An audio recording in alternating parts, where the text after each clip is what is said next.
We get 100% out we need in America. Well, and that all made sense when, the logic all made sense when all the corporations were here, representing here. Once we shipped them all, exported all corporations and those jobs out of here, then it makes you question, what are they representing? So if we can bring them all back, or the majority of them back, we can continue with that logic, and it should work as long as all our corporations and the interest is here. So the issue with that is the reason It's not just the interest of the average citizen. We're talking about lobbying and like... Yeah, but it's the interest in the average citizen together that make an accountable government. Interest is never not going to exist, right? You will have interest in the American class always, right? Okay, lack of foreign interest? That and the population being a group and forcing the representatives who we ask on a small level, your school board, means practical application of political power, which most Americans, unfortunately, are just not interested in. in order to be globally wait a minute, you mean participation? It will affect. Most people do not participate. Yeah, the vast majority. It's I love my congressman, but I hate Congress kind of problem. I think Joe B said she wanted to participate. So I was saying in general. Oh. But thank you, just because this is a common thing, it's like, and I get it, but it's like, so the offshoring of jobs is controversial, but it's actually economically necessary because you basically have to make a choice. If you want a strong dollar, so you want a currency that dominates across the globe, which means it becomes a reserve status, people trust it, they trade in it, they take your bonds, which funds your debts, right? You want a strong dollar. Okay, that means the cost of your labor is through the fucking roof. You can't be globally competitive when it comes to manufacturing. So now you have to offshore it to countries with cheap-ass currency so you can get the same labor for less, which is fine because now you just have a more educated populace. It's like pushing the menial jobs kind of out of the country and raising the per capita rate of white-collar jobs in your country. It's fine because you get paid more anyway. It just requires people to actually make that transition. And the problem is it happened too quick and a lot of people didn't want to make the transition. So they're like, bring those old jobs back. But it's like, bro, if I gave you that job, you'd be getting like 30 or 50 an hour. And I'm paying this guy fucking $5 an hour. What do you think's going to win? And they got to compete globally, right? So it's like, and then on top of it, it's like, again, it's the strong dollar thing. So then if you want a weak dollar, then you can onshore. But now you got a weak dollar. You're not global reserve currency status. And you're a lot more sensitive to like trade deficits and imbalances in markets and shit. It's a complicated thing. And our strategy has been having a strong dollar. That's why we did the petrodollar. So we need a strong dollar. So we can't really afford to keep most many. Like we look at iPhones, Apple dominated. As hard as other countries are trying, they can't really fuck with Apple. That's actually a big testament to our power. TSMC, the world's most advanced supercomputer chip manufacturer, is getting their blueprints from Apple. Like Apple's the reason they are who they are. They're their single anchored client. Apple is made TSMC, right? And it's like you couldn't have built TSMC with the cash flow Apple had access to domestically. You couldn't even they had to go to Taiwan. And so sometimes it's just how the market works out. And but we have the IP. Apple has the IP. The money grows our GDP. It is what this is where shit is. And now we as the average American kind of get fucked, but the truth is it's not that our government's fucking us, it's that the world isn't perfect and sometimes shit sucks. And we have this habit because if you don't really get into it, it's like, oh, I'm just gonna blame the politician. But the truth is, the reason why we realize they just do what they're gonna do anyway, and it's not because they're corrupt, which is like this populist rhetoric, it's because what's best for us is not it's like a parent to a child. And we don't want to take the medicine. And it's like, yeah, shit has to suck because this is ultimately what's best. Like, what do we think? They're trying to fuck the country up and they just don't love it and they hate it and they want their own thing. It doesn't even make sense. And someone's bribing them to fuck the country over it? Like, come on. That doesn't even, when you really look at it. No, I think the founders, one of the things they thought was important were interlocking bits of ambition, right? Like, they believed that man was always ambitious. As a consequence, once man or woman is involved in politics, they will be ambitious. So the population doesn't like the showing of ambition, but the founders expected both ambitions not to cancel each other out, but to help self-regulate. the system of power, right? Because everybody's interests wouldn't always align. And there would be competing forms of interest, and those competing interests would make for strange bedfellows in politics, which would end up being done, which we wouldn't have thought about. Yeah, well said. I think like even the railroads are a perfect example. Like unless you want to become communist, how do you solve the problem of like getting a railroad built in your country? But then people are gonna look at that and go, "Oh, that's corruption. It's insider." It's like, yeah, that's actually a part of the game. That is a part of the game. If you look at how cities become incorporated, it's literally all business. This whole country is founded by businessmen doing business. Like if founding a city, I've been getting educated on it, and it's pure economics, and it's a dude doing it for money. What else is he doing it for? Because he loves people and he's such a nice guy. And so I don't know. But to what Marshall was saying, I think we just have to now turn of the century become a very politically educated populace because we can't get hosed, right? Because these guys will get greedy. Like they're smart, they know what they're doing. I do trust them now more than I'm less, conspiracy minded about it. But I do think they're greedy, which makes sense. That's a part of business. If you let someone, they're gonna fuck you in the deal. And so that's where we need to be at a place where we're having, like Marshall said, honest conversations with our politicians instead of all this rhetoric. And they even talk to us like we're dumb, and they say these dumb slogans. It's like enough. Like, come on. Like, yes, we can and shit, bro. Like, yes, we're retarded, right? Yes, we can. Anyway, So I feel like I have a question for you guys. Talking about the, like the title of the room, we get back to this. What's everybody's opinion on moving to something like from first past the post to something like a what is it called? It's called like ranked choice or something like that. Ranked choice voting. Mm-hmm. What do you guys think about that? I want it so And for those who don't understand, no, it's like, so right now, let's just say, for example, we have, well, it's difficult because we usually just have a Republican and a Democrat in the end, and then whoever gets the majority, right, they win, right? But if we had, for example, three pretty good vying presidential candidates that were running, okay? And one of the, let's just use three. Like we'll use Trump. We'll use, who can we use? We can use Trump. We can use Kamala, and then who's the third that we could use? Someone say some name real quick. Come on. Put a name out there. Let's go. Wake up. Wait, you mean a candidate? Yeah. Just real quick. It's just for a hypothetical. Shapiro. Spencer Cox. Okay, so Shapiro.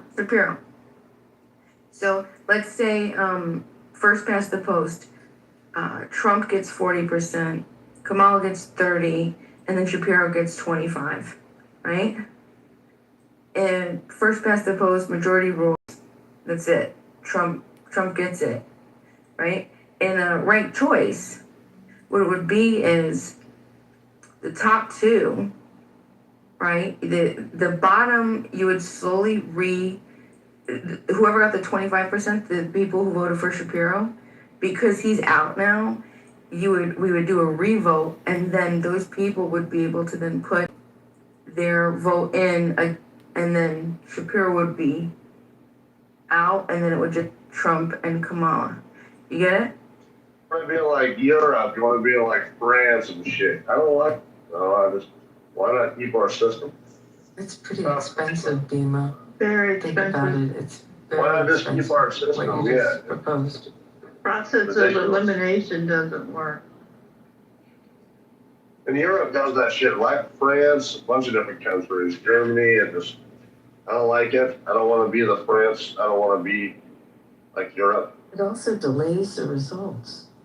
It's true, Yeah. but what that would also mean is I think that the ultimate goal is to have a country that's more confident and more happy with who they have as president. Right now, it's half the country is pissed and half the country's happy.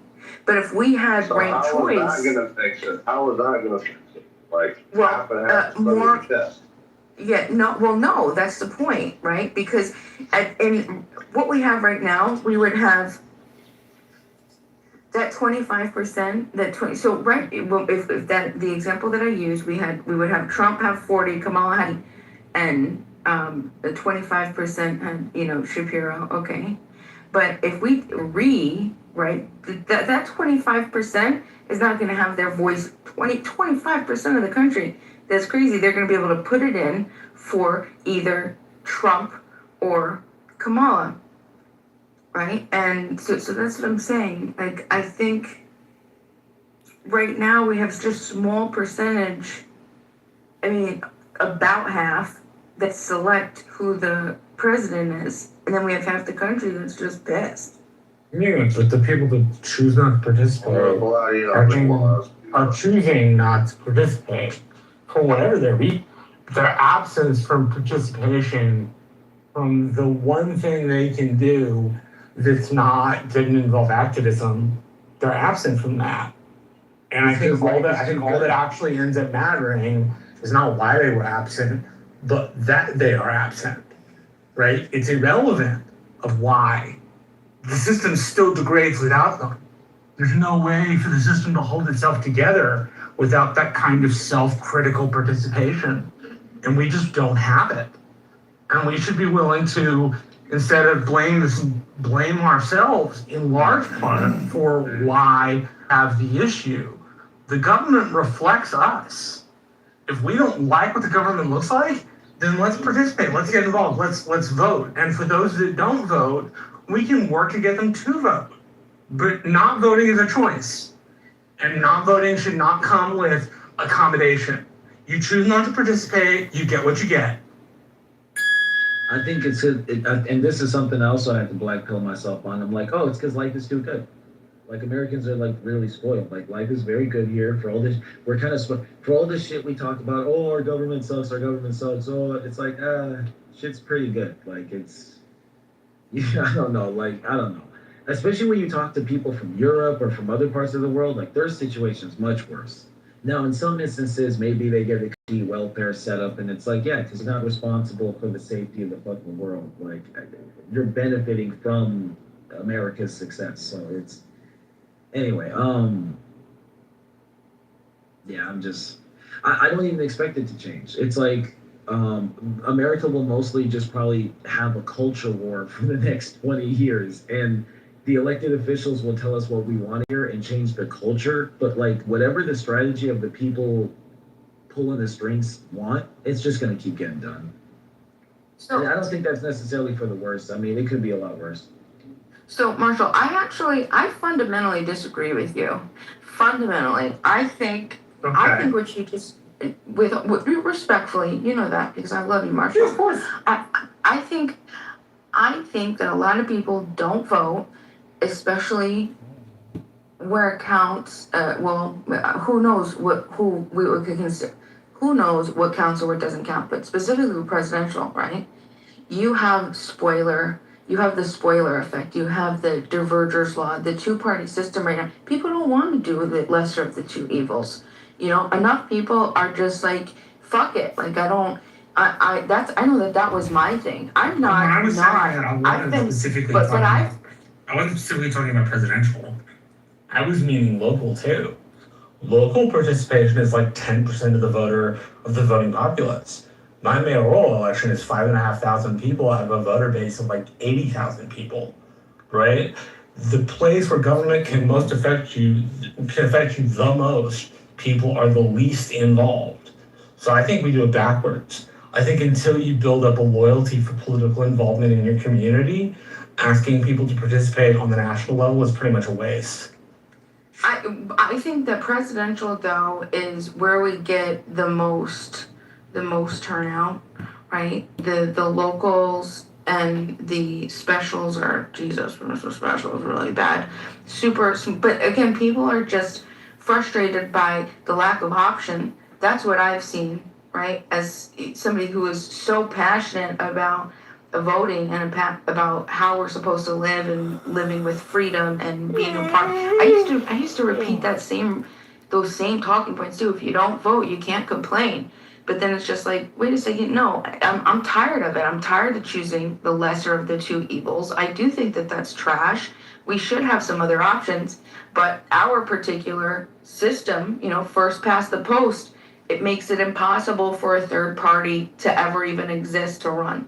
Like you can't, it's gonna always come down to the two-party system because of that, divergence. No, it comes down to a four-letter word that people don't like. What's Two that? four-letter words that people don't like. Work and time. And You can change the law, but it's gonna take both work and time if you want to do it right. And most people want right now. And that's just not possible with our system. Our system was not designed to work like that. It was not designed to bend to the whim of a population who's one thing on a Monday, a different thing on a Wednesday, a totally different thing on a Friday, and an insane thing that Sunday evening. You forgot Thursdays. Come on, Marshall. so I'm not sure. I'm not sure how. Thursdays, and my point is like populations at their core, Per Madness of the Crowds by Jonathan Haidt, and On Democracy by Alexis de Tocqueville are fickle. They change their minds, and they change their minds frequently. And according to Polybius, the problem with people that change minds so quickly is that it ends up becoming a substitute for mob rule. You can't guide a country on 5 different sets of shit. We're seeing this right now, president who frequently changes his mind. It does not work all that well sometimes. So you're Well, as against a consequence of that, you need to have a system that does not do that, or if at least if it does, it filters it through some formal mechanism of thinking. So Marshall, that was, if you read the parliamentary system was designed around that. I mean, the debates for creating a parliamentary system was, we can get rid of an executive who does those kinds of things. Just to be clear though, with Trump, is he really changing his mind or is he changing his approach? Because if you look at the thought process on how he does things, he's not changing policies and views. He's changing approaches. Like now, instead of saying, okay, I can't do birthright citizenship, he's ending birthright tourism, right? He's doing different things that are still in line with what he's talked about from the beginning, but now he's saying, okay, I have to change the approach, which may seem a little different, but it's in the same line. But when you talk about like a significant party, like, for example, the Democratic Party now itching towards socialism, which is totally different than anything they've ever talked about before, and then every day they're saying something different because they don't know where they stand on.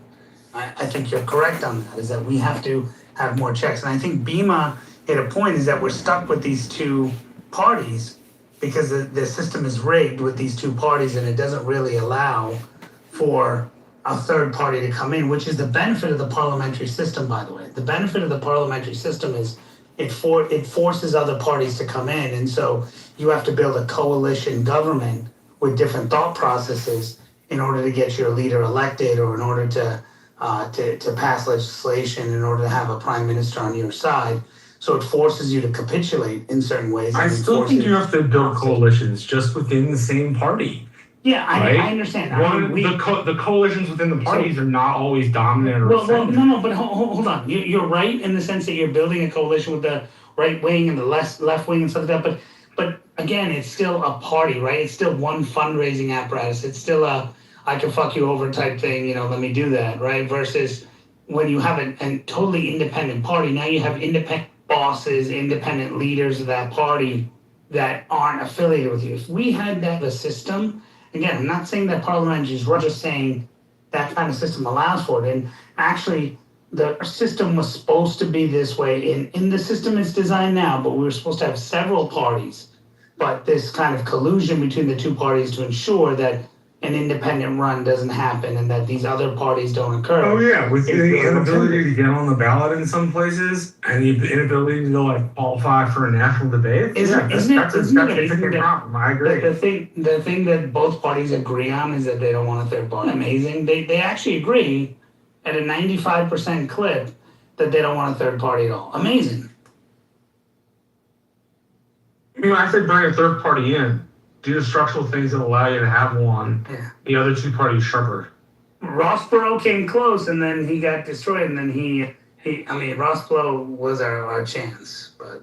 Well, that's sort of Rossborough, the byproduct. Rob W. or Rob H.W. Well, Levine, that's like Marshall said, that's like the byproduct of having universal suffrage. So it's better to have, you know, to create a big coalition that contains many groups that can overlap rather than, you know, one narrow party, for example, that's going to amount to nothing. That's fair. That's fair. I mean, you know, if you look at it, right, you get people say, "Oh, look at this now. Democrats have to capitulate because they're building a well, yeah, that because they're these quote unquote parties are trying to function within the framework of the two parties. You're going to have this. You're going to have the MAGA. You're going to have the Carlson New MAGA. You're going to have the you know, all these other groups that are coming up that are going to say, well, Freedom Caucus was there and this and that, right? But in the end, they all fine, and that's the problem because they all have the same SLF for fundraise for Senate Leadership Fund, you know, whatever the House one is. They all have these same groups that they need money from. So in the end, they capitulate. I'll just remind everyone: AOC first election, I will not vote for Nancy Pelosi for Speaker. We are going to take her, and then she gets elected, and then immediately on her knees says, "Whatever you want, man. Whatever you want." The leashes around her things. She's running around doing That's politics, man. You gotta right. No, I understand. But then the second time she also said, "I'm gonna, you know, we're not gonna," admit," because she understood the problem that Pelosi did, and then what did she do? Ended up voting for her again. But if she had, why? Because she wouldn't get the fundraisers. She wouldn't get the support of the party. So the deal was support me and I give you that. But if you are an independent party and you're not there, now she's not your boss because she doesn't control your funding. She can control where you are in Congress, but she couldn't control your funding. That's what I'm saying. The independence is just not there.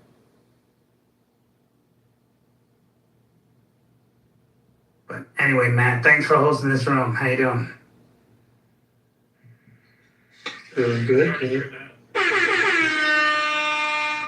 By the way, AOC did a video on freezing her eggs. Did you see that? Oh, I did see that. What's that all about Yeah. now? What's she doing? She wants to create future AOCs, so she's freezing the eggs for now, and then she's gonna, you know, and if she loses, then she's thinking she can sell them future presidents. That is so demonic and depraved. Check it out. Check it out. And then I saw she did some videos on TV today. She went with that. Who's that guy on ABC with the glasses that, you know, claims Trump calls him or whatever? She went on his show, ABC This Week. Who's that guy? Anyway, so she went on his thing and was talking about how, you know, she was like touting up Al Sayed and all this shit. And it's like, what the hell? Like, you know, like people don't understand that these guys, and oh, he's a great speaker. He's a great speaker. I'm like, you know, look at how well he speaks. I'm like, look, Osama spoke really well, right? And it was 8 years of hell because he spoke well. Like 8 years of hell, and you know, and he spoke well, and you all fell for it because he'd be like, you know, let me tell you a story today about how you all suck, and as you guys suck, we together as Americans can work. And you're like, wow, what a speech. Wait, did he say I suck? Then they read the transcript, it's suddenly deleted. I saw a recent video. He's doing like that Obama cadence and shit. Yeah. I don't know if you noticed. Yeah. It's the monotone to like higher. It'd be like, today we will work together. I'm just waiting for him to say, I got a chance to beat Barack and Michael, Barack and Michelle. I'm just waiting for him to do that. And then Is it just me or is James Tallarico do this? of course, dude. Dude, It's such a weird. well, Aunt Beto used to do that. All these guys, all these failures are Matt, future Matt, failures. well, Matt, let me tell you, right? So the mentality in the Democratic Party is, and look, it's a psychological ploy. The ploy is if I can entertain and engage people, I can say it's a psychological game, right? Because if I'm giving a great speech in the middle, I say you suck. You're not going to hear that I suck because the cadence is so high. You're resonating with what I'm saying. You feel it's just like music, right? You don't sometimes realize the person saying "fuck you" in the middle. You're like, what? Wait, did he really say that? And it's like, okay, I think there's what's that lady's name? Man, the blonde. Oh my god, I forgot her name. Anyway, my daughter listens to, and it says like, you know, like motherfucker in the middle, and she's like, I was like, wait, did they just say that? And she goes, oh no, wait, did they say it? Oh, okay, I'm sorry, I'll listen to the clean version. And there's a clean version where they remove it, and I'm like, You know, like, but they do it because, and so that is a psychological ploy. And you should notice that mostly Democrats do that. And since Joby's on stage, I'll just mention also a great orator named Mike Putz also does it as well. He didn't do So- this. He didn't do it. He did, oh, Mike Putz, So it's not just me. It's like the dialect, the mannerisms. It's like this weird tick they all have where it's like they have to imitate each other. It's kind of weird. no, it's to engage the There are audience. F-bombs and I know, right? that's what I'm saying. They're imitating, what each other are doing in order to entertain. Like, there's no substance. It's just all for show, But I'm glad you noticed it too. Anybody Oh else? yeah, that's how you give a speech. The only way to be a Democrat and engage people. I mean, people are in New York politics. People are saying, the problem with Kathy Hochul is that Kathy Hochul doesn't inspire and engage people. I'm like, wait a minute. Why are we talking about her policies? Why are we talking about how well she engages people? Oh, Bruce Blakeman, he's not a good speaker. I'm like, look, I can introduce you to 100 guys that are cunning linguists. Does that fucking matter? Like, what the hell? Like, you need to find someone, and those who get it. But if it's mind-boggling the way these people think that that's the way to get a speech, because they can't debate you on policy; they debate you on platitudes. It's on your platitude. I think you're like looking at the electorate as someone like in this. I don't think the electorate is like someone in this room that has facts and obsesses on this stuff and reads and is informed. I think absolutely most people are not like that. And so it's absolutely the person That's who's the shady. good speaker, the good communicator, the good looking person, the person. But Scott, hold on. I don't know. Is he in the Matrix? I don't know. Yeah, but Scott, you're kind of contradicting yourself because Donald Trump is not a great orator. Yes, he is. And yet- Yes, he is. Yes, in his Well, own hold way. on. In his Hold own on. way, he is. Well, right, I understand, but if you take Trump Donald is an Trump's awful speeches, orator. Come on. right, correct. If you look at his cadences, how he talks and stuff, right? People say he's one of the worst orators. You read everything, they say he's one of the worst orators. That's why Democrats said and even Republicans were like, man, I can't just listen to him talk. But the reason his rallies were so good is because he knew when to stop and hit certain points. But he wasn't a good orator. He was good at delivering statements and facts, and he knew the topics that people needed to hear and things that people wanted. The other side says, okay, well, I don't want to. I don't be very happy to do that. Right. I don't. They don't. The other side doesn't want to debate or talk about what they're going to do, but they'll use platitudes to. I completely disagree. Yeah, It's not the rhetorical style so much Barack Obama. Sorry. Am I still in the You matrix? cut out a little bit there. I was just going to say, I think Trump is a great rhetorical genius. It's just not conventional. I think Trump's appeal is largely rhetorical. I think he's great at that. He's excellent. His rallies, he's utterly brilliant. Not when he's on the teleprompter. When he's unscripted Scott. the rallies, he knows his people so well. I think he's I think masterful. Scott, you're misunderstanding. Right? We're talking about oration. His Queen's accent is just too disgusting. So I think you're missing something here, Scott. We're talking about oration. Sorry, Joe. Go on. I was just gonna say he speaks to the regular Joe. He really doesn't. It doesn't have to be sophisticated. That's what I'm trying to say. in America, niggers. Niggers need to be. So Scott, I think I think you're conflating connecting with people versus oration. Right? Well, no, Two different what I'm things. saying is rhetorical style. Yeah, I think like there's, I had a friend who wrote a dissertation, was preacher, about St. Augustine and Karl Barth on rhetoric. And I mean, Augustine knew so much of the person, right? And Barth didn't like the personal stuff. He thought the preacher didn't matter, just the message. That's insane. But rhetoric and oration are different. Yeah, but I would take the rhetorician over the order any day of the week. I mean, I would. Correct, but most people won't, and that's what I'm trying to tell you. And not rhetorically unsophisticated. And I think Trump is a rhetorical master. I think his oratory skill is unusual, but there's a skill there. The way he's a master. He's a crowd master. I think Look, that's all the very experts different than say- somebody. Look, Scott, all the experts say that he's not an orator. They'll say he's rhetorically great because he knows, which is what I said earlier, he knows what to say to charge up the crowd. He knows the things to say and do. He knows that, but he is not an orator. He that if you give him a speech, he'll knock it out of the park because he'll know when to modulate his voice up and down and do all this stuff. He doesn't do that, which is why he bombed at the recent, correspondence dinner thing and all that, because he was given a speech and he practiced it, but he didn't know how to orate it properly to engage the audience, because that is what that role is. It's not a rally. Spoke to them like he was at one of his rallies. Exactly. Yeah, See, exactly. that's I the think thing. it wasn't his crowd. It wasn't his Well, crowd. but that's what I'm saying is That's why he wasn't effective. that a good order, that's what I'm saying. Oration versus rhetoric is very different, because oration, no matter the crowd, you can like Osama would give speeches that would rally everyone, and like Republicans would listen to him and be like, okay, that was a great speech, but I got some questions about what he said. It's always, that was a great speech, but I got questions about what he was saying, the content. And people would be like, they would just hear the first part, great speech, great speech, great speech, because they would hear Bill Clinton, same thing. Let me tell you about a summer when I met a lady. Like he would give and people are like, wow, I want to hear him talk. Like I'll pay to hear him talk.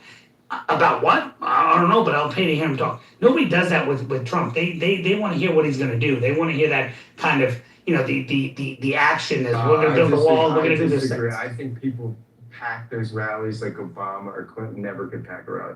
And that's because he's an exceedingly effective communicator. That's different than what I'm saying.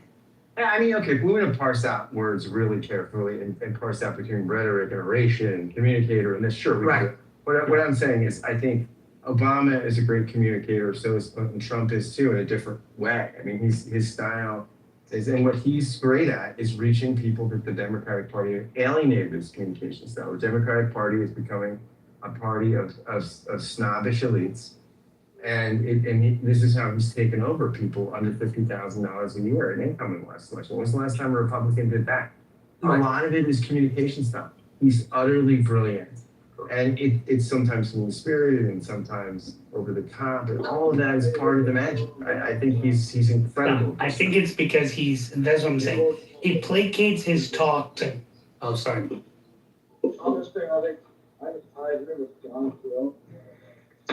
You're underwater. Can't really hear you, bud. Go ahead.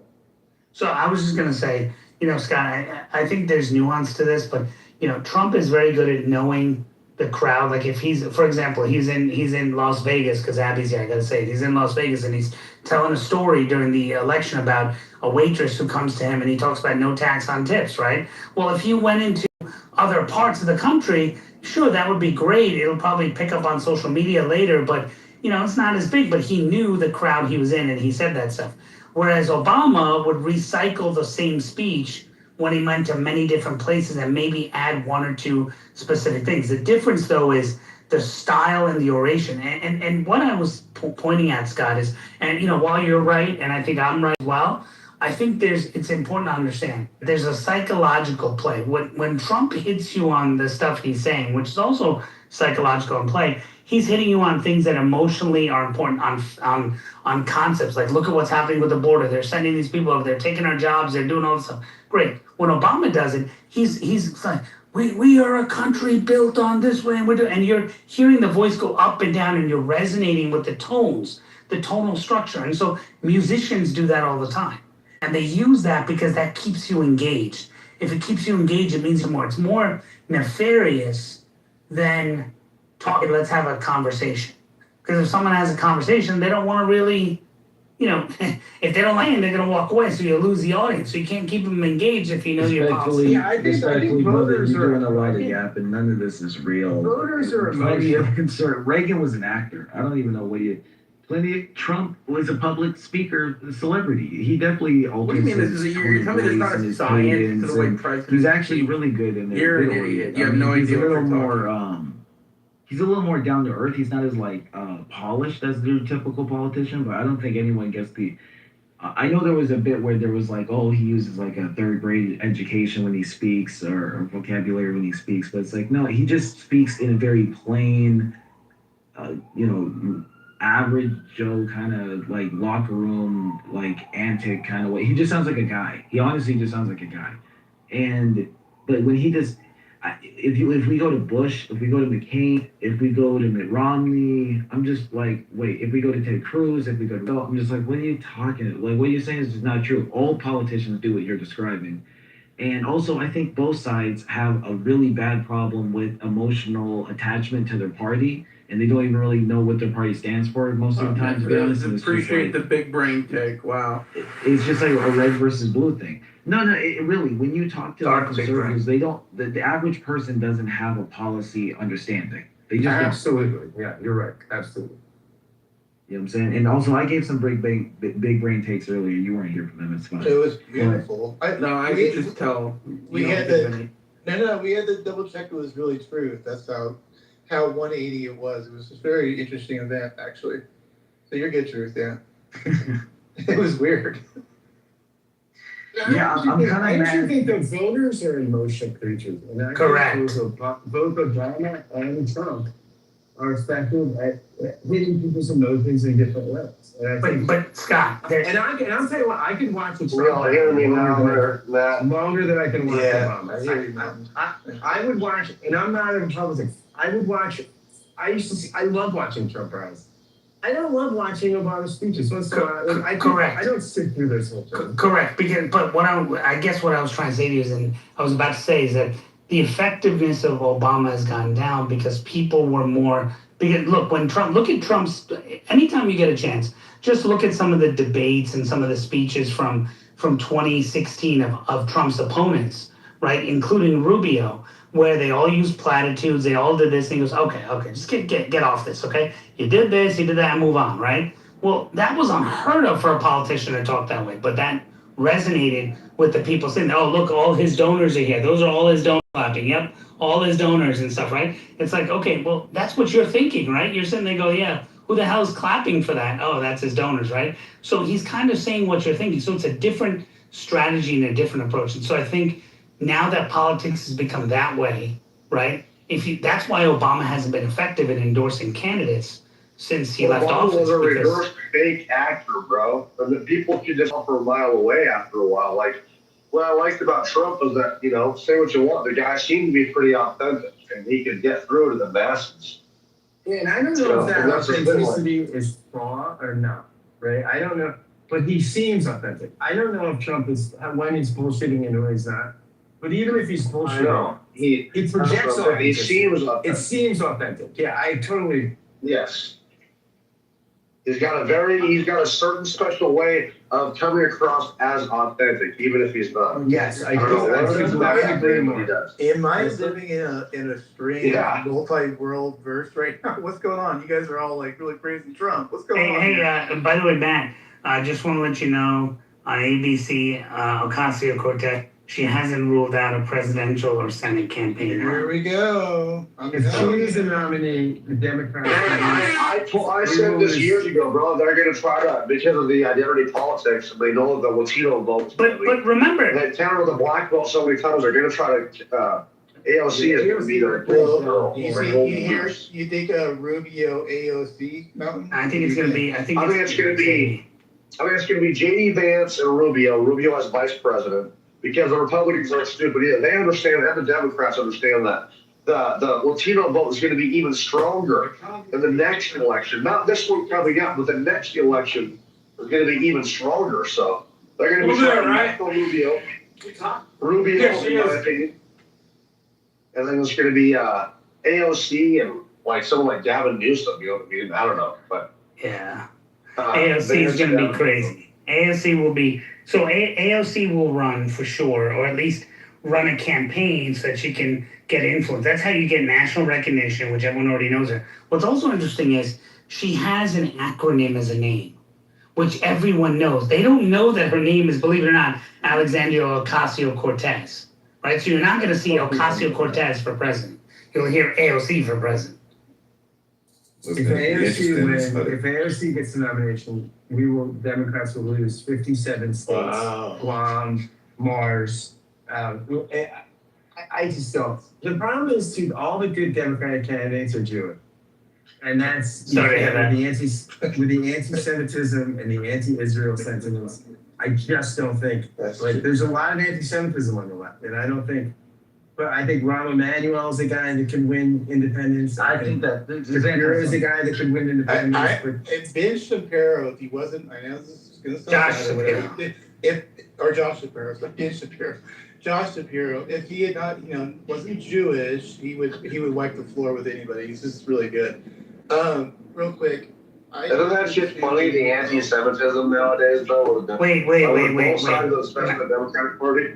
Just want to be clear. I was told that the Republican Party was rooted in anti-Semitism. Donald Trump was the next coming of age.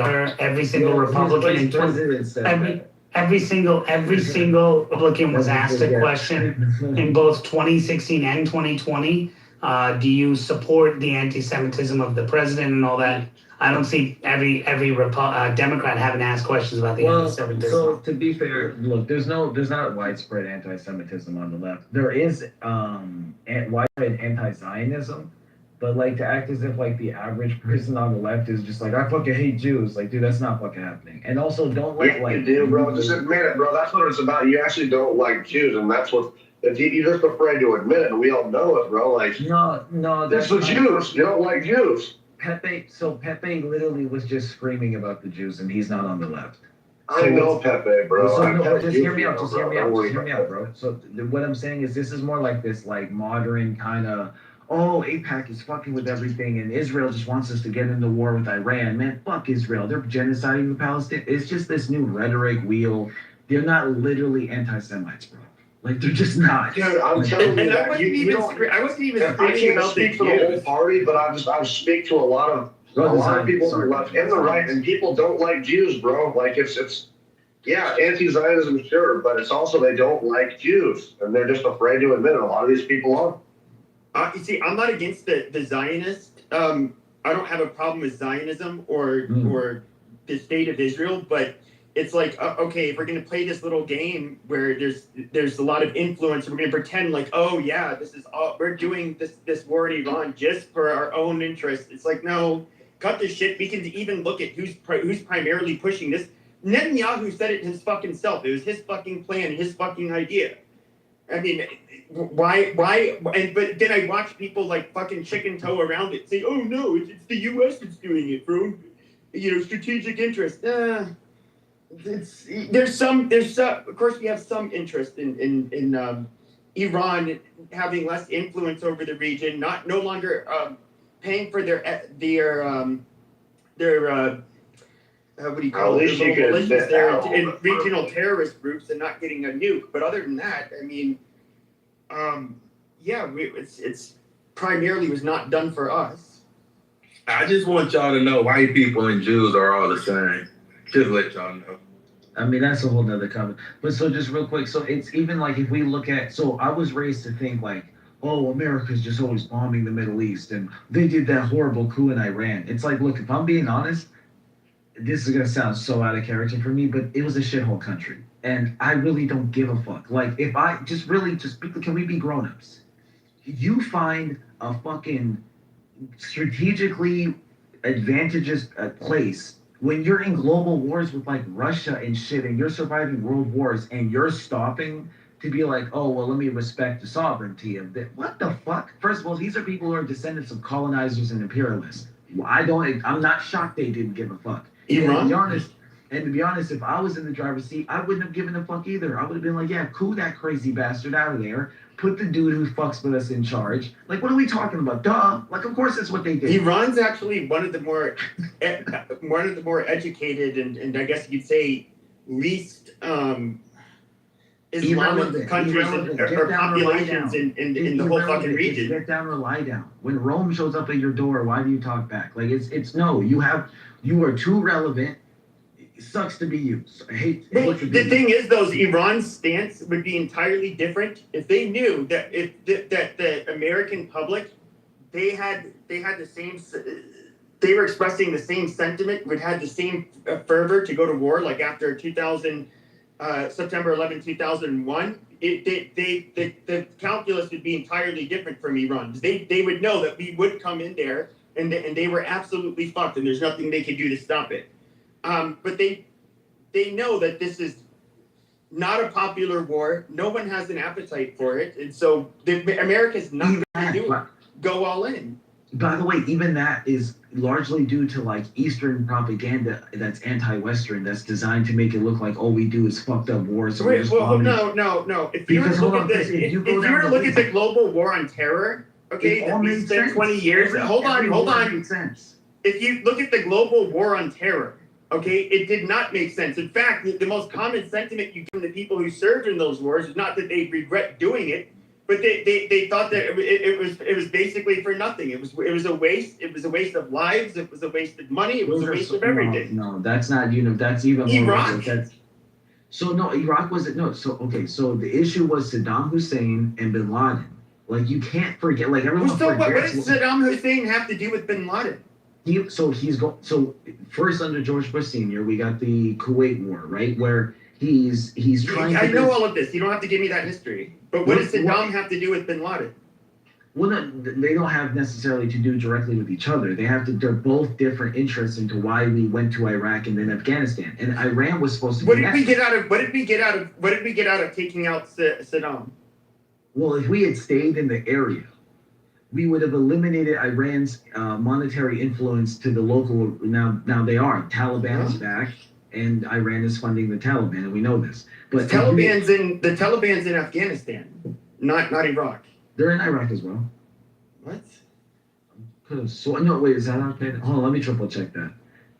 I know Iran is funding forces in both regions, period. But the main idea was Saddam Hussein had to take him down, right? That's the Iraq. And then Afghanistan. Do you realize that we made Iran more powerful? They had more money to all of a sudden funnel into that's their true. terrorists. 1,000% correct. By taking out Saddam. It's because we didn't finish the job. The original plan that Cheney and Bush drafted, Iran was next, but Obama signed a deal. That's why I'm saying, like, no, actually our strategy made sense. It was working. We were not supposed to pull out. Trump is correct. It was a shitty deal. It was so what were we going to do? Occupy that fucking region of the world forever? Maybe another 10, 20 years. It hurts to hear. How many trillions of dollars is that? Less than we've lost since. If you ask me. Well, if we're being honest, Iraq cost us about $3 trillion. Afghanistan cost us like $7 to $9 trillion. There is a very good reason to be wary of American expansionism. I propose this thesis. The only service listed in the Constitution is the Navy, because doing anything with a land army or ground units, Navy to ferry them. Thus, the Navy should be the strongest service in America's arsenal. And we should then have an expedition force like we do now. But we should think in terms less of land and more in terms of sea. That's just the thesis. The rest of the thesis is this. The industrial base is shot. It makes us a brittle fleet. Whereas technologically advanced as the Japanese were right before World War II started, but we don't have the defense industrial base to repair ship in anything more than about 4 years. That means an aircraft carrier goes down or a ballistic missile submarine goes down, then you're waiting 4, 5, 6 years for one to be developed. Versus the Chinese Navy, the Chinese can put out a couple, they can put out 10 ships a year, if not a little bit more, which is an astonishing pace for industrial. But what I'm just curious about though is after we took out Saddam, okay, you can first of all, I think most people they don't think the Arab Spring would have really happened without the downfall of Saddam, and of course. We can look how that ended up causing a shit ton of problems in Syria. It was a snowball effect. And then, of course, there's a drought that happened there. And you had you left a huge void where ISIS in Iraq and in Syria basically ended up, taking power. They ended up, and of course, they were trying to defeat Assad. And we can look at just ISIS was just absolutely horrible. But what you had is a bunch of regions of the world that were basically lawless, way more fucking savage than they were before we ended up invading them. And what do we have today? We now have we have a really nice basically terrorist in charge of Syria. Of course, that's in Israel's advantage because he will not allow one fucking Shia militia to go through his country. I mean, they'll be more brutal to Hezbollah than Israel will. So, that kind of helps things with Israel, but he's still, how is that a viable long-term partner? I mean, the man's a fucking psycho. He's a literal fucking jihadist. Well, it wasn't supposed to be. It was basically a means to an end, and we were supposed to finish the job. It wasn't necessarily about. It was the goal. The funny part is the only reason we actually went. Like when you look at the original plan. Hold on a second. We estimated the short-term use would be worth the long-term cost of being on their side. That's kind, at least to my mind, that's kind of the conclusion you have to come to, right? It's going to cause less damage if we allow these shitheads we were just at war with than if we wipe them all out. And the funny thing, actually, as fucked up as that war was, we had a lot of casualties that cost us money. What's the point of doing it when I think we all understand it actually needed to be done. Like maybe you can say it should have been done better, blah blah blah. Like something needed to be done. What needed to be done in Iraq? I mean, realistically, I would say, and you can look at a lot of veterans are very outspoken about why they thought that was. Of course, there are people who had you think we were supposed they to let had him to lose take friends Kuwait? and shit like that. But Iraq, what did we tangentially take out of it? But would you let him take Kuwait? No, and we didn't. I'm not against the Kuwait. I'm not against the first Gulf War. I think us invading Iraq the way we did was absolutely fucking stupid and caused way more fucking problems than it cured. A whole lot more. Look, I understand, but I think that war is ugly. I think that we're not a perfect nation and our military is strong. That has nothing to do. I'm not making an argument about whether or not war is good. It's what you do. You go to war for a reason. We went for a reason. What was it? The reason was bogus. Hold on, that's actually what I was in the middle of saying. So when you look at the original nickname for the strategy, it was like domino, and it was supposed to be. The reason is to kill the enemy, Pepe. Exactly, no, thank you. Yeah, but killing the enemy is not okay. If that was the case, we can go to war with China, but we know the outcome of going to war with China. Yeah, but if we go to war, everybody knows the outcome would be really bad. So we don't. Yeah, don't. Pepe, two things, please. Two things. One, China actually has robust technology and they have a nuke. They couldn't take us, but they have a nuke. It's better served attacking the fact that they're oil starved and they have to import their oil. Iran was their chief importer, so that's indirect fire. But that's not even the topic. This is once again. Hold on, but real fast, just to finish my point, which was that this is a post hoc justification for this. This is not why we attacked Iran. They had these plans drafted in 2002. They had a 15. You can look that this is not up. why we did it this time, though. The justification is to kill the bad guys. $15 million computer simulation against the U.S. versus Iran in 2002. So you're literally wrong. This is not post hoc. No, you're rationalizing why we did it this time. That is not why we did it this time. Yes, it is. We did it this time to kill the bad guy, Pepe. It was the same reason in 2002. We were worried about Iran getting a nuke. What are you talking about? You don't even know what you're talking about. Just please let me finish. So I do know what I'm talking about. Why we did it this time? The nickname for the method was domino. The idea was literally Iraq, Afghanistan, then Iran. That was the whole fucking strategy. And they spent $15 million on a fucking computer simulation. Makes sense, dude. Syria fell, Libya fell. I mean, come on, man. Like, it makes a lot of sense. Pepe, quit sitting on your fucking hands, bro. And you gotta understand, look, it's Libya was a fucking disaster too. Like that is another one. Ugly, bro. I agree. It has nothing to do with war being ugly. Yes, look at what happened after Libya fell. Big mic, please. No big mic. Do you know why? Do you know why? Do you know what Gaddafi's threat always was? That if Europe or America ever fuck with them, it was always that I will allow, if anything happens, I will allow a flood of fucking black sub-Saharan Africans into your fucking country. He was actually one of the He people didn't have the power to do that, Pepe. Oh, he did. Because he did not let them through his country. But he can't control our. He was no. Okay, he's obviously in North Africa, right? And right after he fell, for example, that is when sub-Saharan Africans started going all through Libya to the north, and that's of course when you saw in the news that they started taking them as slaves. You know, but he did not allow them. He was harsh.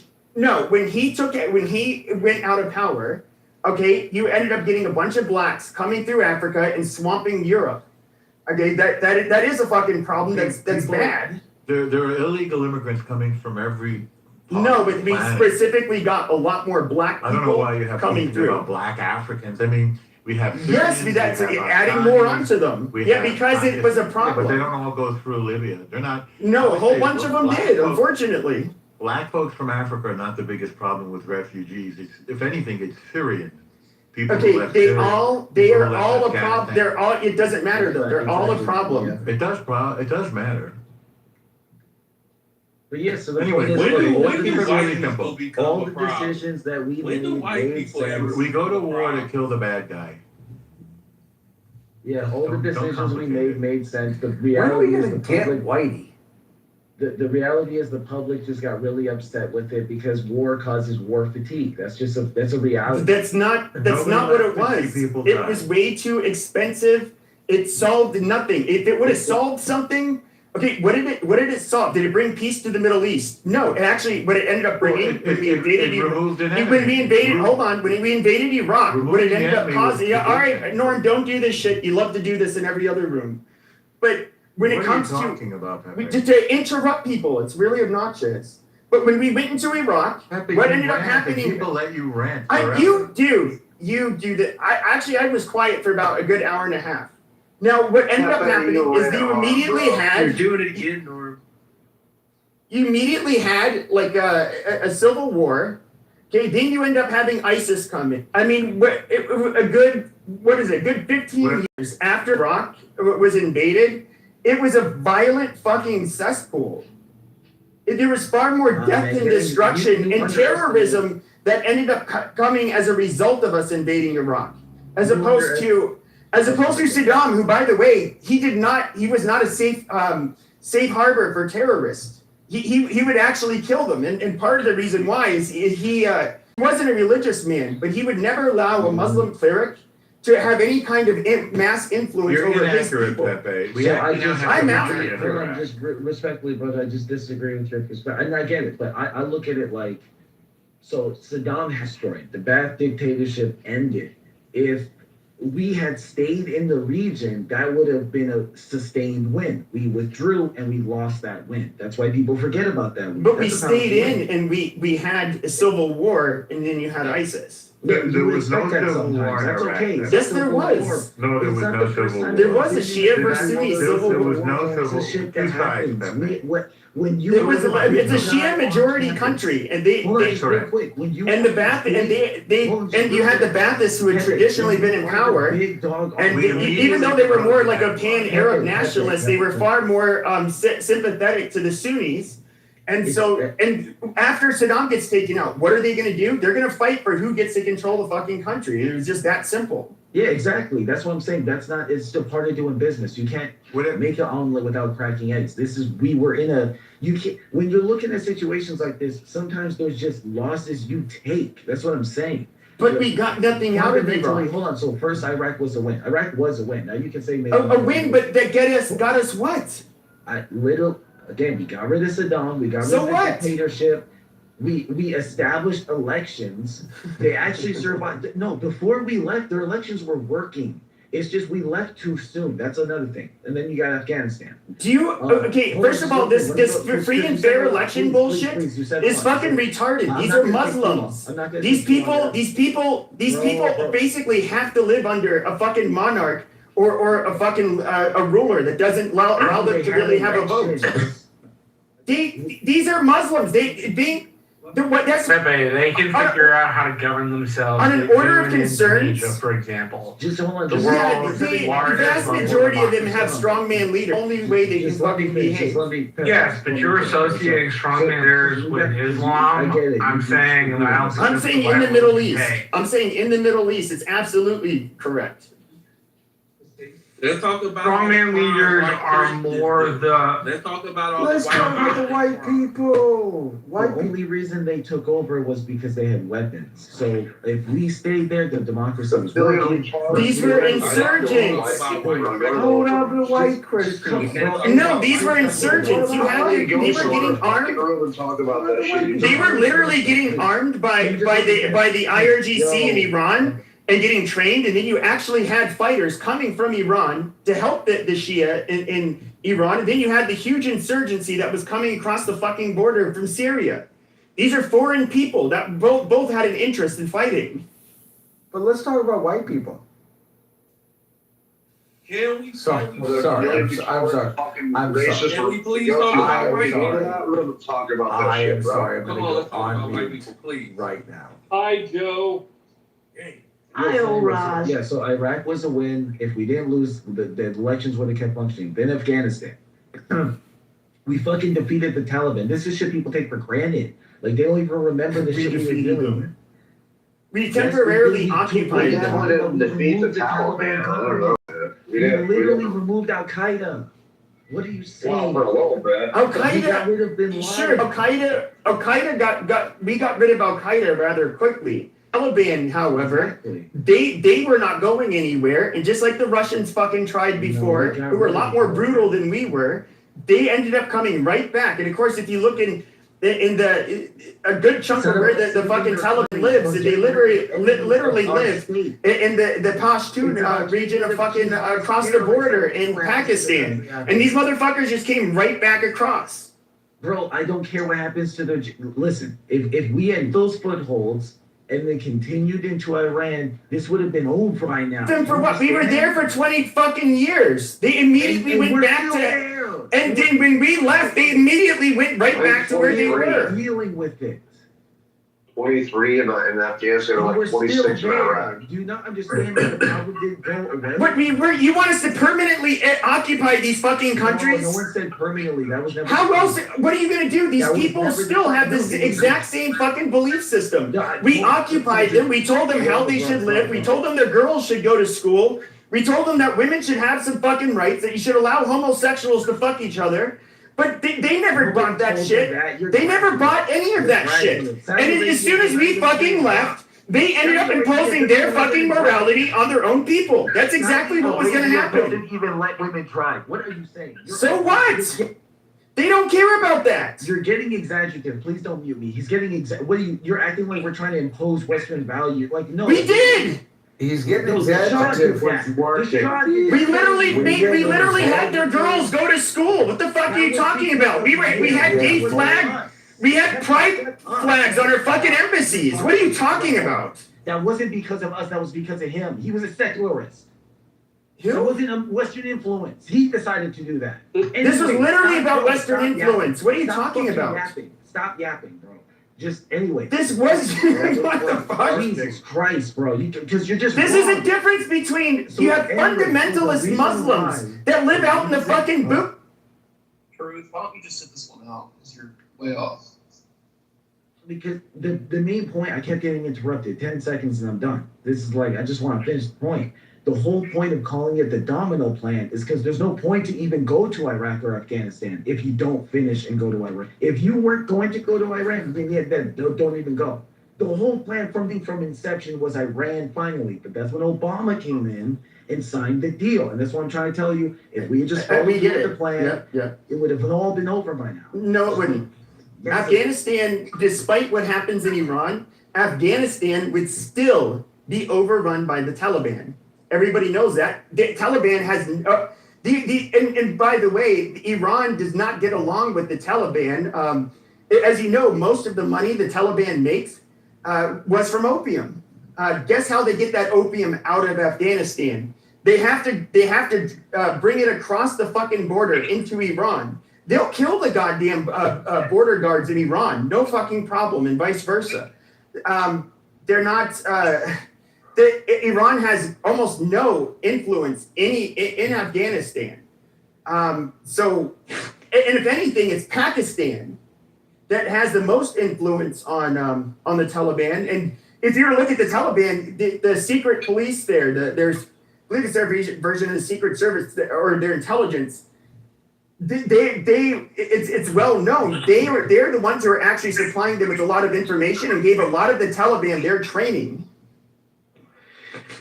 I'm sorry, Pepe. We were there for 20 years. There were children and girls there who grew up under the Western influence that the United States gave to Afghanistan. And if you remember, maybe you weren't here when Biden pulled out, there were Afghan people Flying off the plane, I remember. Huh? I remember the airplane, but they're trying to fly off the Globemaster. No, what, on Clubhouse? No, on TV when they were trying to get on the airplane. That was the exit out. There were Afghan people on Clubhouse terrified because they they didn't want the United States to leave. And here's my view on it. We have 35,000 troops in South Korea or I forget the number, but we've been there. How many years have we been in South Korea?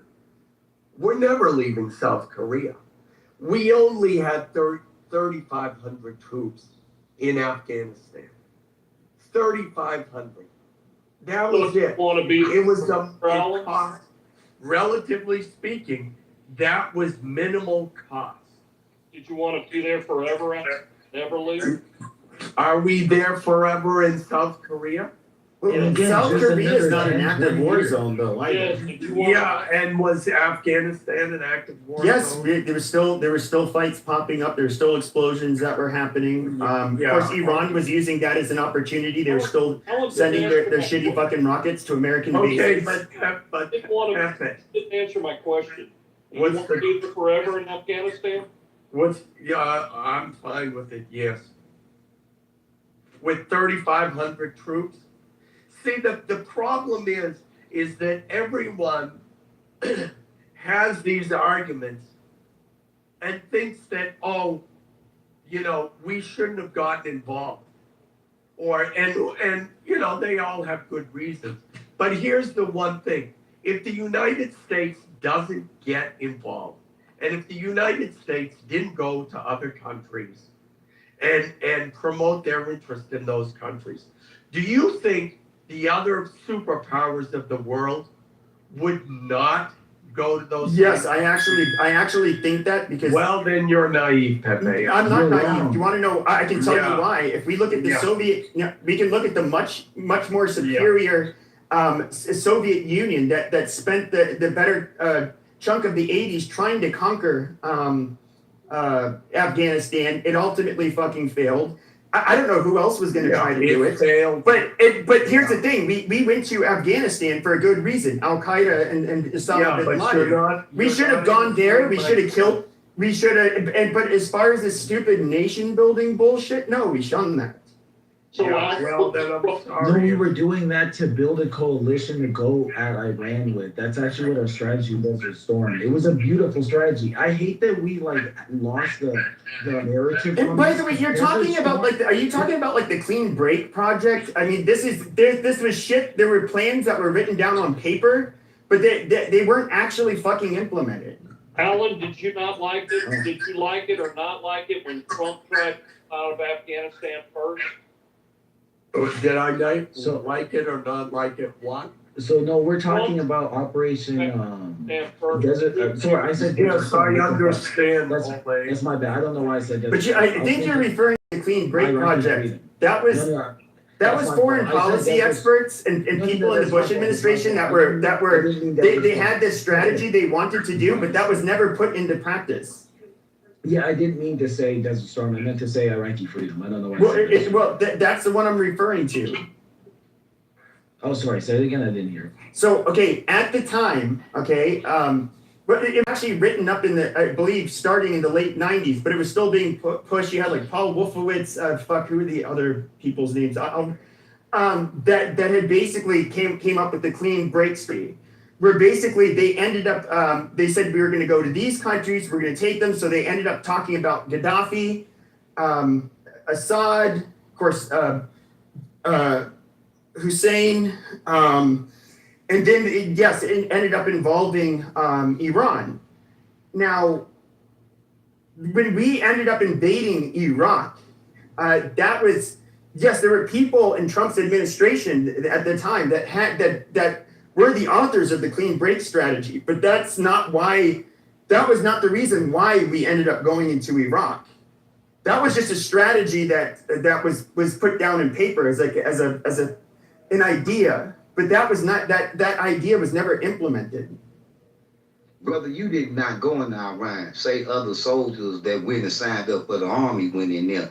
You just sitting back on the sidelines talking. You're amazing. You know, I'm just talking about everything, but ain't none of y'all doing nothing. And when y'all say we, y'all ain't over there fighting. We're talking about the United States. When we say yeah. We talking about the people that fight for it. Are you fighting? So I don't know. Are you fighting? You fucking ape? No, hell no, I ain't fighting. All right, then shut the fuck up. And just like you need to shut the fuck up because you're not risking your life. It's an audio app. I'm actually making the case for why we should not put. I'm actually advocating for why we should not risk American lives unnecessarily. In other words, I'm not the one who's being a chicken hawk trying to say that we need to send our young into war.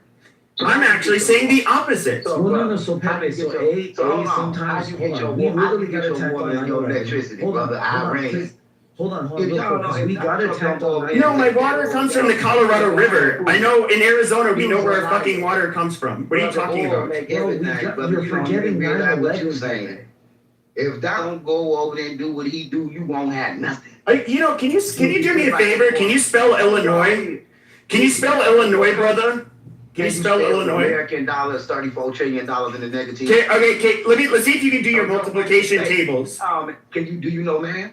Yeah. What is 8 times 7? American dollar trillion. What is 8 times 7? You is broke, brother. 8 times 7. What is 8 times 7? You got monopoly, motherfucker. See, you ignorant motherfucker never even did your multiplication tables. I mean, I can tell from hearing how you speak English. Brother, you been scammed. Okay, brother.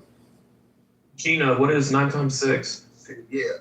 What's $34 trillion in the negative? That's right, he doesn't know. know. A business, and you $34 trillion in the negative. Y'all ain't shit for that. Come on, yo.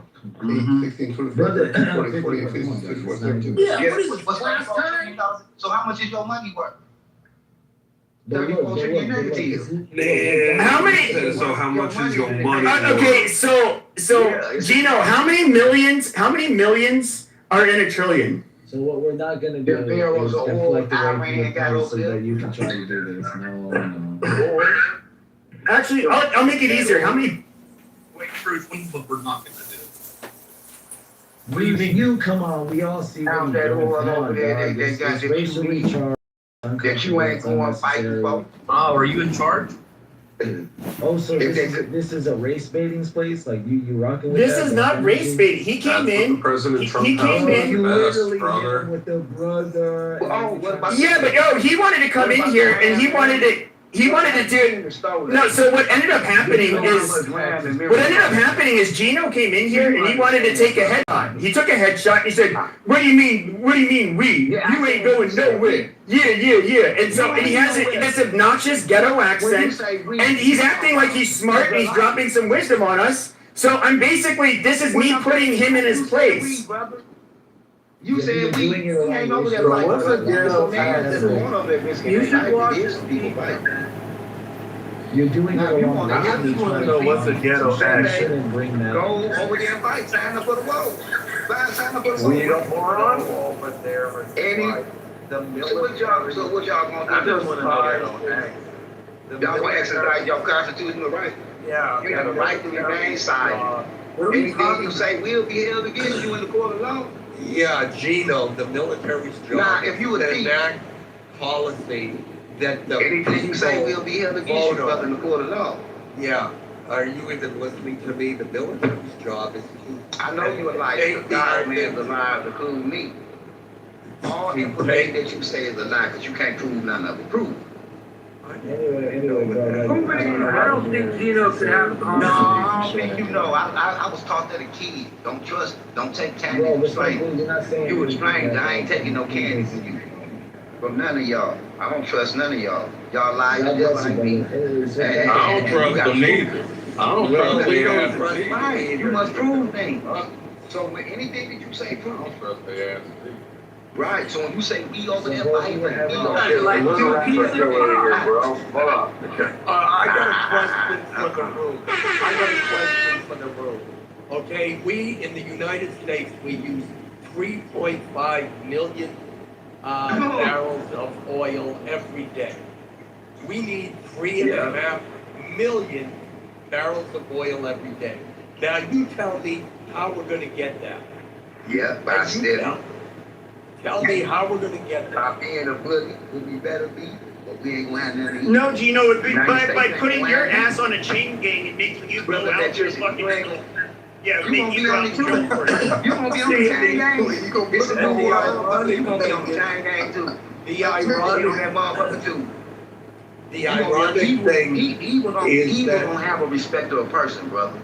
Yeah, Man that's evil don't give a fuck about nobody but they self. Understand that. Yeah. Don't nobody keep the rule, so do unto others as you want done unto you. Yeah, Gino, you're not ourselves. the question. Yeah. You. How you want to be treated? If you're gonna get stolen on. If you a murderer, you're gonna get murdered. Your kids gonna get murdered. Understand that, brothers. Yes, it's something called equal balance. Yeah, but see, we're for the I white know there is a people, such term as equal balance. It's for amazing. the white people, It ain't a such time because we don't worry be about equal. getting We murdered. only care about ourselves. We forget about all the other people around the world. Now, all these other people around the world, they only get 5 cents. Some of them is living in Well, it sounds like you only cared about yourself because you wanted to come in here and ear rape everybody. You're damn right I can't pop myself up. The Bible say all men are liars. I'm a liar. A liar means... So then you're a liar too. Amazing. Yes, I agree. I'm a horrible liar. Yeah. A liar is a... You know, the secret is, brother. Have you read the Bible, the part where it talks about the stain of Cain and Brother, you don't the curse? read the Bible. Do you got a heart? Do you got a heart? You got a heart, right? You know right and wrong. You're wrong man, right? Pretty big why you want to be treated. Do you want somebody to rape your wife? Do you want somebody to rape and kill your wife? So, Gino, if America wasn't a bully, would other countries do the same thing that America did to ensure they can meet their oil demands? But or would they say, no, we're just going to sit? Beat the seat. Beat it. You beat it. But you part of... He's cutting up. Yeah, you part of the problem. How am I part of the problem? We gotta feed you. They are the gotta problem. feed you. America gotta feed all y'all. America gotta put electric in all y'all houses. America gotta send all And y'all where are you kids gonna to get school. the power? America gotta do everything Where for are you you. gonna get the power And me. generate that How we get it? electricity? Where are you gonna, how are you gonna create that electricity? Alright. That's like a gangster. Shit, y'all know Get how the you niggas under control. Gino, you gotta listen for a minute. Chill out. Okay. Yeah. All that. Chill. I'm talking right now. Shut up. We got some new people on the stage. Arthur, how you doing this evening? And Florida's back. Welcome, Florida. Thank you. Yeah, Arthur, do you want to take a shot at the title? Like, what is your take on the DSA and Dems and who do you think they're running and all that good stuff? And by the way, do you actually think it's a problem at all, or is it something that you're okay with? I mean, I think overall we gotta kind of see where is it gonna go. I just think it's too early to call to see like what's gonna happen specifically with the DSA. It's like it'd be like trying to predict that MAGA was going up because of the Tea Party. Like no one could have predicted MAGA because of the Tea Party. So I think it's too early to call what the DSA is potentially going to be to the Democrats in that regards. Right. Do you believe that, was it El Sayed, do you think he's a DSA member? Because I know there's like a debate whether or not he's actually like a DSA member. I guess it's been endorsed by them, but do you know one way or the other? I don't even know. I mean, I don't know specifically, but I will tell you this: he's American, right? Like the dude was on stage, like, you know, being a politician. So I mean, I don't think there's any doubt to his veracity of that.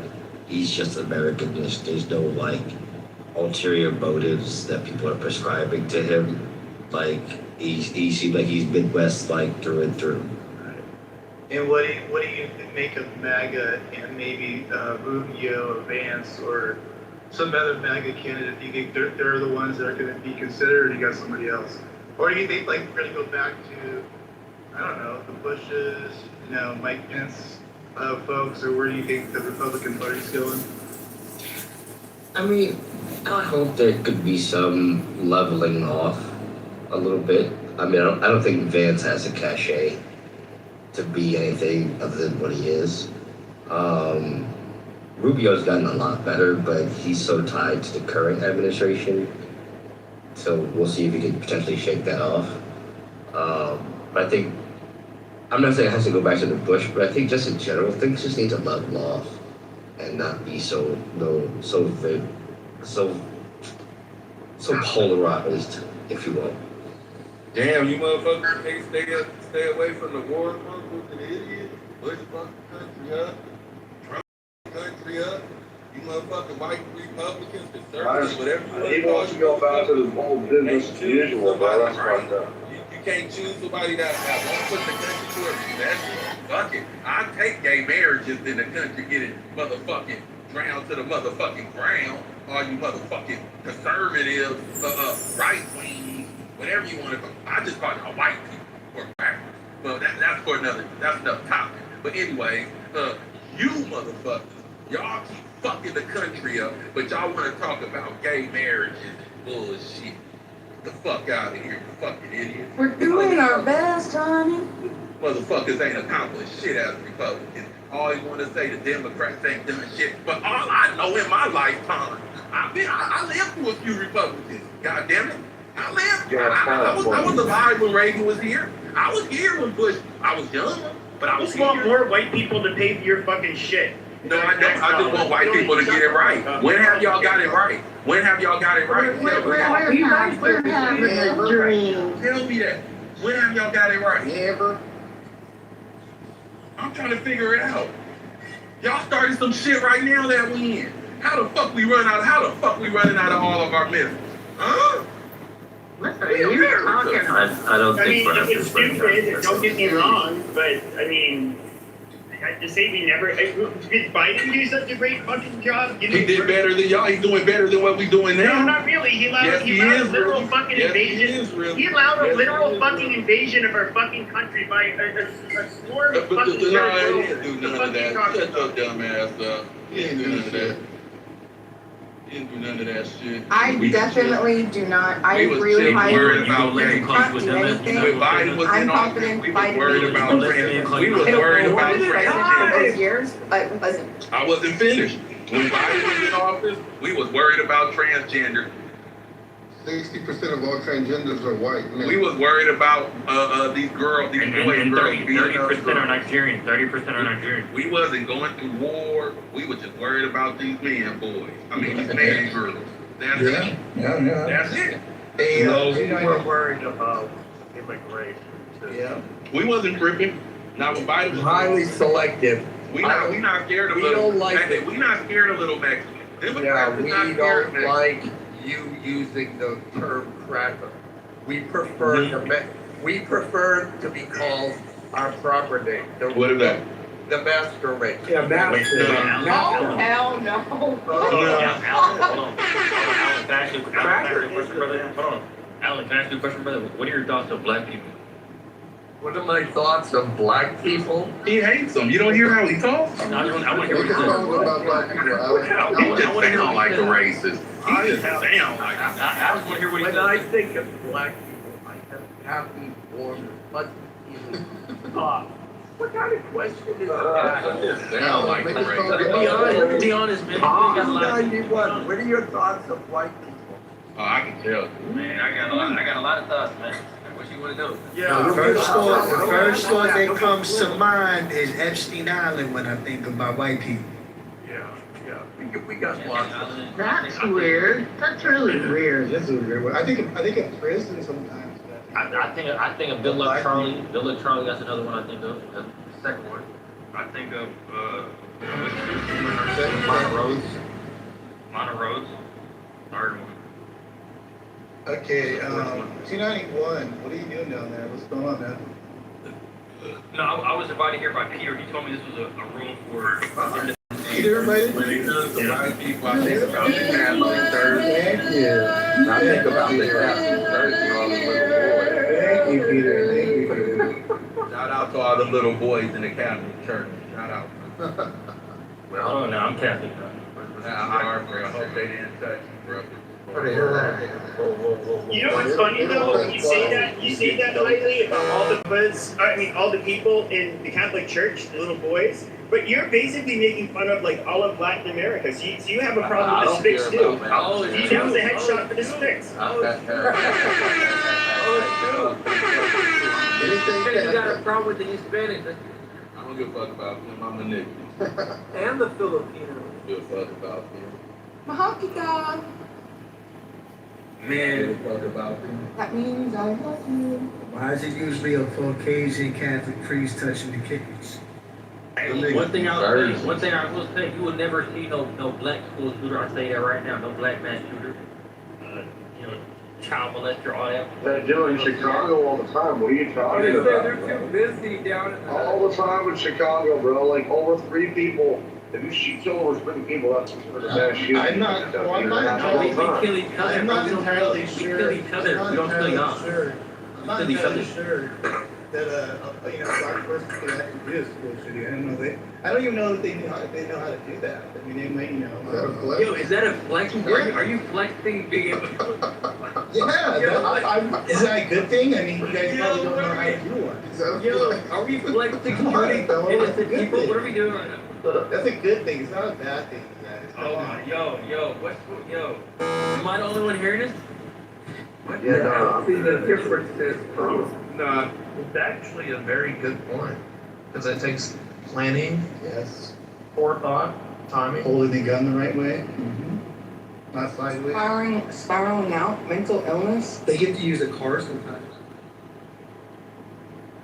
Yeah, but white people should have. Would definitely prefer my kid to, I mean, God forbid, but to wind up in a by my own choices, wind up, because I'm not paying attention or whatever, end up in some gang, right? And gang violence versus shooting up a school, I think gang violence is a lot easier to solve than the mental illness that's gonna come with someone so spiraled out that they're gonna shoot a bunch of people and then die. That's too far. That's too much. But the problem with that, Matt, though, is like mass shootings will account for well under 1% of all murders. But the kind of killings that you get from delinquents, I mean, that's going to account for nearly the majority. So, I mean, they're a whole different animal. Nah, this is the system y'all created. I ain't gonna let that ride. I know y'all gonna mute me real quick when I start. Go ahead, Heidi. Wake it up, Heidi. Wake it up, Heidi. See, the reason why it's so many mass shooters in black neighborhoods, and I have to think about this, is the way you set up the ghetto. See, I always ask, why don't white poor folks live in the ghettos with black folks and Hispanics? Because the ghettos ain't just made for blacks and Hispanics. Listen to me, shut up real quick. The ghettos is made for broke people. Broke people. It's not just made for black and Hispanic. It's made for broke people. So I always wonder, where are the white projects? They live on the outskirts. No, hear me out. Once again, they generally live in the poorer areas of the suburbs and out in the No. You get to live. What are the areas of the suburbs? So like, okay, here in Phoenix, okay, I can tell you, hold on. I can tell you, like here in Phoenix. Let me finish. Oh, Jesus Christ. Once again, You're tacking more shit on every time somebody else wants to talk. I'm trying to finish. We let you do your bullshit and no one interrupt your punk ass. So let me bullshit. You interrupted me the whole time. What kind of syrup you like on your pancakes?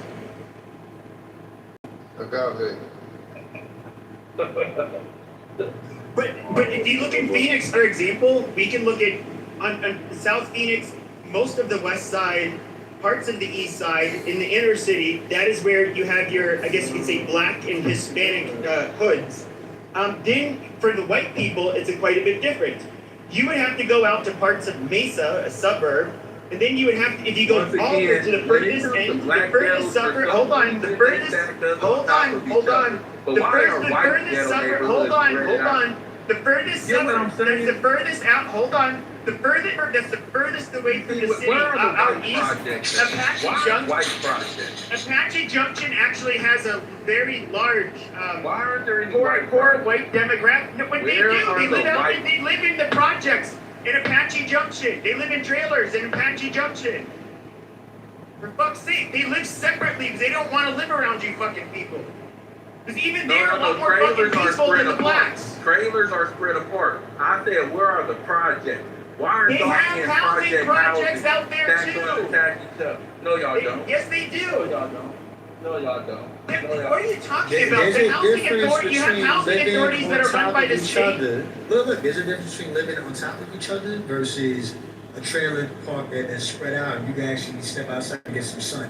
Sure, but they do have, so what they do have is they have